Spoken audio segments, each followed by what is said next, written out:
Good morning student. Class 12th में हमारा chapter चल रहा था विपणन प्रबंध, जिसमें हम विपणन प्रबंध के महत्व पढ़ रहे थे बच्चों।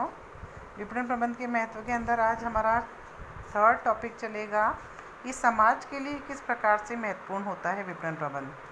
संपूर्ण समाज प्रभावी विपणन प्रबंध की व्यवस्था से लाभान्वित होता है। इसको क्या फ़ायदे होते हैं? सबसे पहला कि कम मूल्य पर वस्तुओं की प्राप्ति होती है, क्योंकि जब प्रभावी विपणन प्रबंध होता है तो सभी संसाधनों का बेहतरीन उपयोग होता है, ग्राहकों की आवश्यकता के अनुसार होता है, समय पर श्रेष्ठ किस्म की वस्तुएं उपलब्ध कराने की और सेवाएं देने की, ग्राहक को अधिकतम संतुष्टि देने की प्रयास किया जाता है। फलस्वरूप क्या होता है? उत्पादन बड़ी मात्रा में होता है तो लागतें कम आती है, जिससे कम मूल्य पर वस्तुओं की प्राप्ति होती है। और दूसरा विपणन प्रबंध के अंदर ये होता है, प्रतिस्पर्धा जो होती है उसको देखते हुए अपने रेट मूल्यों का भी निर्धारण करते हैं। तो परिणाम स्वरूप हमें क्या होता है? समाज के सभी सदस्यों को कम मूल्य पर वस्तुओं की प्राप्ति होती है। दूसरा होता है रोजगार में वृद्धि।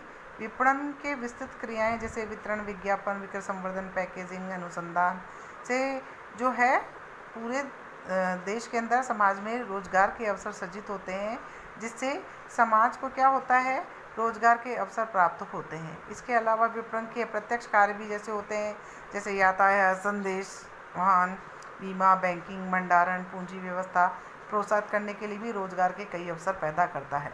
तो इस प्रकार समाज को रोजगार के अवसरों में वृद्धि का फायदा मिलता है। तीसरा होता है रूढ़ियों और कुरीतियों से मुक्ति। प्रभावकारी विपणन व्यवस्था से के द्वारा समाज में मिलावट, जमाखोरी, भ्रामक विज्ञापन, कालाबाजारी जैसी बुराइयों का क्या होता है? निवारण होता है। साथ ही जीवन स्तर में परिवर्तन करने के से हमारे समाज में फैली हुई कुरीतियाँ भी क्या होती हैं? समाप्त होने लगती है और समाज परिवर्तित होने लगता है। और चौथा पॉइंट है वो है सामाजिक मूल्यों की स्थापना होती है, क्योंकि ये विचारधारा पूरी तरह से ग्राहकों पर केंद्रित होती है और सबसे ज़्यादा ग्राहक को संतुष्ट करने का इसमें प्रयास किया जाता है। तो इस नई विचारधारा के द्वारा उपभोक्ताओं को अपनी सभी क्रियाओं का केंद्रभूत समझा जाने लगता है और इससे नैतिक मूल्यों की क्या होती है? स्थापना होती है। अगला जो हमारा टॉपिक है वह है राष्ट्र के लिए किस प्रकार महत्वपूर्ण होता है। राष्ट्र के लिए महत्वपूर्ण होता है, उसमें सबसे पहला आता है कि राष्ट्रीय संसाधनों का उपयोग होता है। विपणन व्यवस्था से क्या होता है? विपणन कार्य क्रियान्वित होते हैं, जिससे वस्तु का समय पर, स्थान पर, अधिकार, रूप और ज्ञान उपयोगिता का सृजन होता है। यानी जितने भी संसाधन हैं उनको यूटिलाइज किया जाता है, उन्हें समय उपयोगिता, स्थान उपयोगिता, अधिकार उपयोगिता ये सब सृजित होती है और इससे देश के प्राकृतिक और पूंजीगत सभी संसाधनों का सदुपयोग संभव होता है। दूसरा है मंदी में रक्षा। विपणन मांग और पूर्ति के अंदर क्या करता है? संतुलन स्थापित करता है। वह देश के अंदर मांग को सृजित करके राष्ट्र को आर्थिक मंदी, बेरोजगारी आदि से भी बचाता है। राष्ट्रीय उत्पादकता में भी वृद्धि करता है। विपणन प्रबंध से वस्तु और सेवाओं की मांग प्रोत्साहित होती है, जिससे हमारी जीडीपी, राष्ट्रीय उत्पादन में भी क्या होती है? वृद्धि होती है।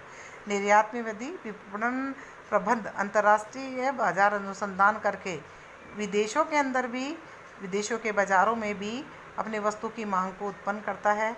साथ ही साथ लागत में और किस्मों में सुधार कर कर अपनी वस्तु की जो इंटरनेशनल मार्केट के अंदर एक अच्छी गुडविल बनाता है और अपनी साख जमाता है। परिणाम स्वरूप यह निर्यात में वृद्धि करने तथा विदेशी मुद्रा के अर्जन में भी क्या करता है? सहायता करता है। सरकारी आय में वृद्धि नेक्स्ट पॉइंट है। प्रभावी विपणन व्यवस्था से उत्पादन, विक्रय, आय सभी में वृद्धि होती है। परिणाम स्वरूप उत्पादन से प्रत्यक्ष अप्रत्यक्ष रूप से करों के रूप में सरकार को भी आय प्राप्त होती है। और लास्ट पॉइंट है वो हमारा कृषि और सहायक उद्योगों को बढ़ावा।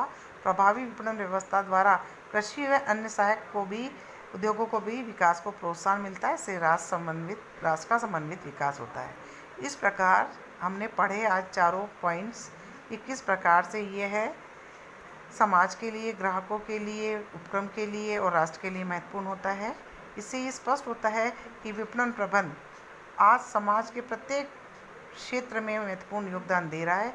इससे एक वर्ग ही नहीं बल्कि पूरा समाज, राष्ट्र, व्यवसाय सभी लाभान्वित होते हैं और इसके बिना एक व्यवसाय की, श्रेष्ठ व्यवसाय की कल्पना भी नहीं की जा सकती है। तो आज ये लेसन कंप्लीट हुआ है आप लोगों का।